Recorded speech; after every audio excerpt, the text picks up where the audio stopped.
Hey there, everybody. Here's your checklist for week 3. And I want to preface the checklist by first showing you these two diagrams that I posted. Maza was saying, is there another way to say we get smart through hard work and effort so that it's not so many words? And I said, yeah, in fact, there is a way to say it. It's called the growth mindset. And as we learned today, all of you believe in the growth mindset. And so the opposite, the idea that you're born smart, would be called the fixed mindset. And these terms were coined by Carol Dweck, the famous psychologist and Stanford professor. And I posted a video by her. It's a TED Talk in case you're interested. It's under sample summary right here. And you can just check it out because she makes some very interesting points and has shaped the way we think about education in many of our institutions now. All right, so let's look at the checklist. Checklist week 3. It seems like a lot, but I'm going to take you through it step by step so you can understand what you need to do for the week. So first, you have this compare contrast group project. So I'm going to take you click there, and because you're going to be asked to compare the advantages and disadvantages of Kathy Seal's argument and the different systems of education, you're going to need to know how to use compare and contrast language. And so this is what this project is about. So if you want to see the guidelines, you click here. And this will just tell you exactly what I expect. So you have a group that was formed today in class. And for some reason my internet is going slow.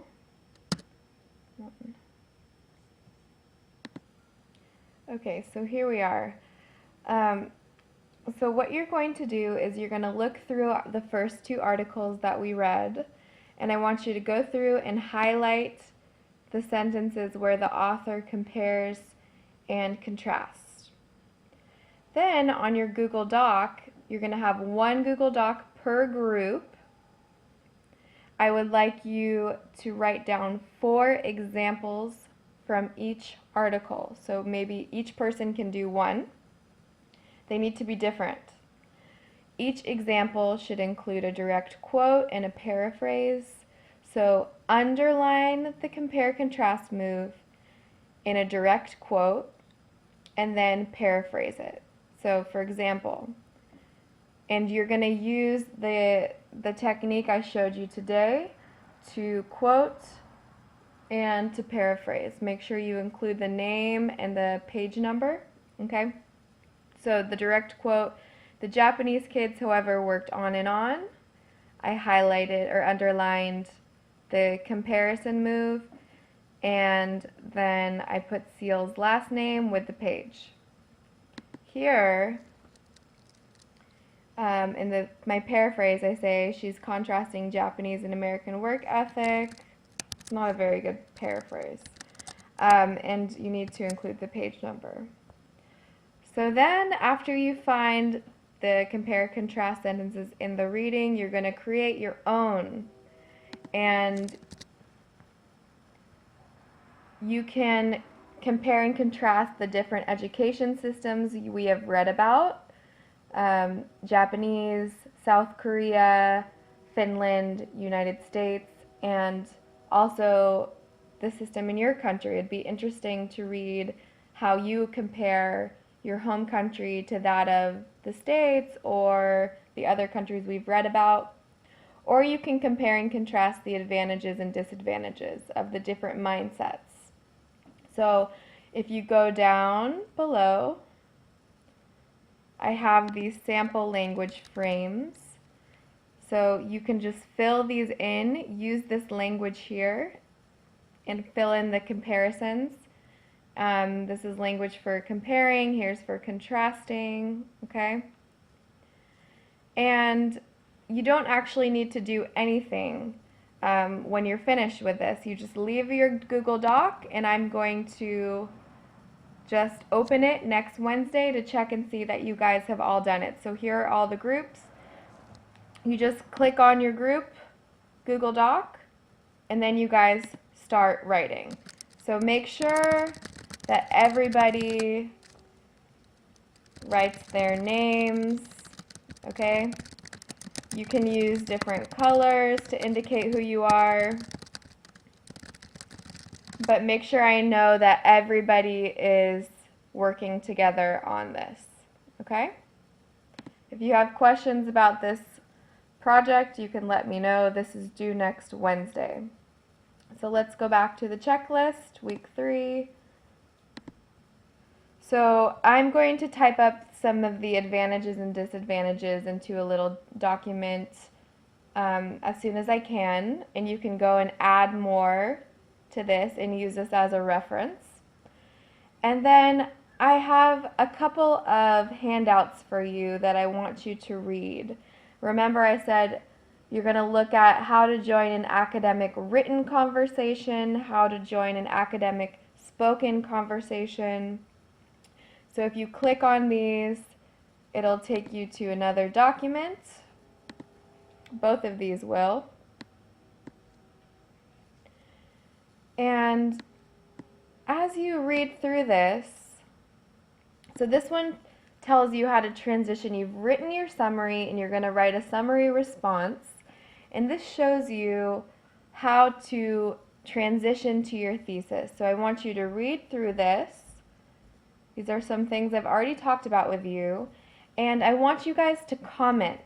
Now to comment, you go up here to this comment button. You highlight something that interests you, that you're curious about, or something you don't understand, and click comment.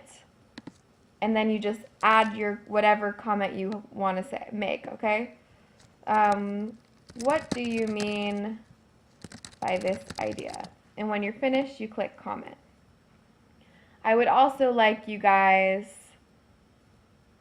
to write a sentence using these templates on the side. So again, just one sentence. You click comment. I disagree with Seal's view that da-da-da-da-da, because I just want to see your sentences. I just want to make sure that you're reading this and that you can use this language correctly, because you're going to be discussing this in detail next week. Okay, so this is to join an academic written conversation. The other one was to join an academic spoken conversation. Same kind of thing. I just want you to read through this. This is a little bit shorter, and it's discussion guidelines for you. Okay? If you have any questions, let me know.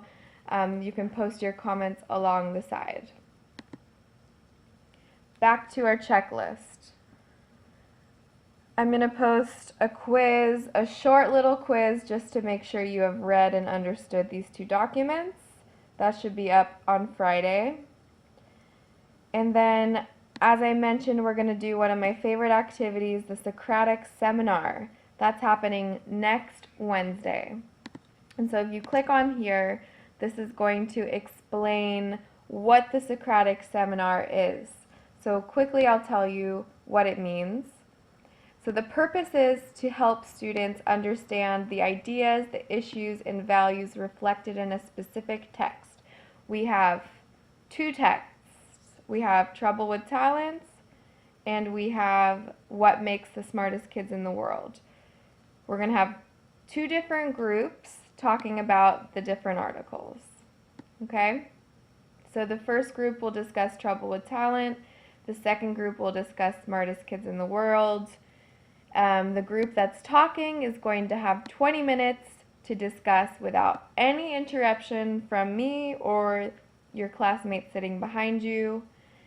And the goal is to include everyone in the conversation, to go deeper, to share ideas, and explore the topics from the reading in depth. So I'm challenging you to go deeper. So in order to prepare, here are some of the rules. But in order to prepare for this next week, I want you to make sure you have annotations on both of the articles. I'm going to check and make sure that both Smartest Kids in the World, Trouble with Talent, they're printed out and there are notes on them. You will be referring to these articles as you are discussing, and you're going to use quotes from the article to start your discussion or lead the discussion in different directions, okay? So, for example, you say, okay, well, Ripley says our high school graduation rate is now below that of 20 other nations, okay? So you're referring everyone in the group to Ripley's comment on page 1. Everyone turns to page 1, and then you ask them, why do you think so many Americans are dropping out of school? Okay, and that's a question that incites conversation, it makes people think, and it can provoke an interesting conversation. So you don't want to ask yes or no questions. We're going to practice asking questions that are deeper and more thoughtful. So here is the rubric also if you want to see how you're going to be graded. It's 30 points. These are the different things you're going to be graded on, okay? You're going to have a classmate sitting behind you and grading you, listening to your analysis, your discussion skills, your civility. You can look at this more closely to get an idea of what's expected next week during this seminar. Okay, we're almost there. We're almost done. You have your first summary response essay due September 23rd. If you want to click and see what you have in store for you, just open up this document and you will have the prompt, okay? So what you're going to have to do is answer the question right here. Do you believe that hard work is what's required in learning, or that people are born smart? What advantages to the born smart idea did Seal include in her essay? Okay, so you're gonna go back and forth between the advantages and disadvantages, and then you're gonna recommend one viewpoint or the other in your conclusion. So this will give you an idea of what you need to write on. Oh, someone just entered. Interesting. I wonder who you are. All right, and lastly, guys, the last thing for the week. Uh-oh. Where did I go? Checklist 3. Sorry. The last thing is your discussion forum, okay? Quote and question. So this is kind of preparing you for the Socratic seminar. I want you, and also practicing with your paraphrasing and quoting skills.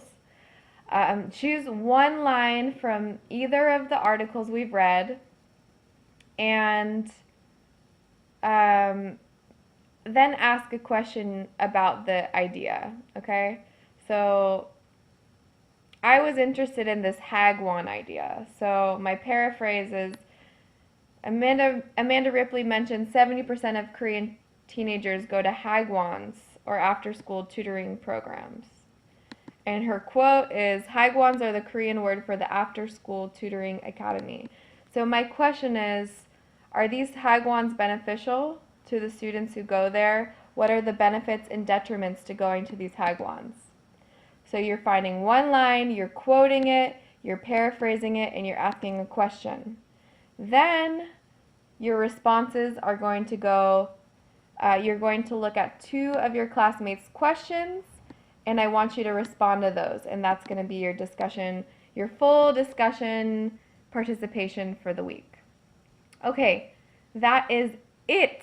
14 minutes later, that's all you have to do. I know it's a lot, but remember what Kathy Seal says, Carol Dweck says, hard work, diligence, they lead to success and good grades.